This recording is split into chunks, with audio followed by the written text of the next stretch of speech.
Hey, I'm Eric, and welcome to today's McMedia Report. Pardon all the sounds of little footsteps below me. I have a friend down there. He likes to participate in this stuff. Okay, but you can't participate. You're a doggy. He likes to think he's human. That's okay. In today's McMedia Report, I wanted to talk about President Trump. Look, he and I don't agree on almost anything, but one thing that I do find interesting is that he has been saying since he's been running for president in 2016 that NATO needs to pay their fair share. I think that's really interesting. He believes that the European countries that are most benefited, is that the right word? The European countries that benefit the most from the NATO alliance are also the ones that are not contributing their fair share. So what he has said is basically the United States isn't paying anything until you contribute whatever percentage of GDP that NATO requires you to contribute. Okay, whether or not I agree with him on the fact that we want to kind of push our closest allies publicly like that is a different situation, but it isn't necessarily a bad argument. In addition, when he's looking at the manufacturing imbalance, whether or not I agree with him, which I don't, by the way, of why we've gotten into that imbalance, we definitely have a manufacturing imbalance. More things that are purchased for consumption in America are made elsewhere. It's just the fact of the matter.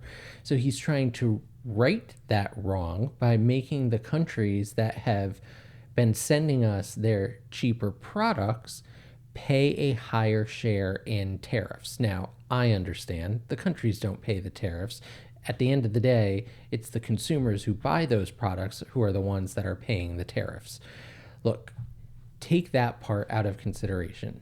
What he's trying to do is he's trying to right some economic imbalances that he sees, specifically two things. One is NATO, and he wants to make sure that if you're a party to NATO, that you are contributing the same percentage of GDP that the United States is.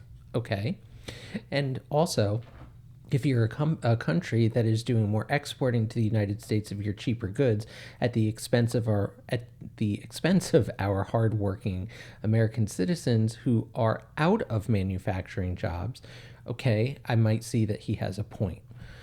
Take all of that at that highest level. Why doesn't he think that rich Americans should also pay their fair share? Let's take a look at that, for example. It's rich Americans who have gotten rich off the backs of regular Americans who are out there doing the manufacturing, who now no longer have jobs. They padded their pockets by sending those jobs overseas. And now Trump is trying to right that wrong. Incorrectly, I might say, but he might have the right reasoning behind it. Why can't we make the rich people in America pay their fair share? They've sent those jobs overseas. The amount of money that they've saved has gone directly to those CEOs' pockets. And now we are trying to push that manufacturing imbalance cost down on regular Americans when they are buying those things that have been shipped overseas and are cheap and now they're out of a job. All I'm trying to say is, at the end of the day, he might be right that people who are benefiting a lot from the system should be forced to pay their fair share.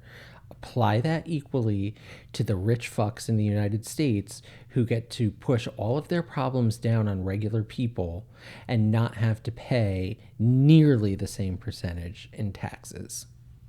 That's your McMedia report today.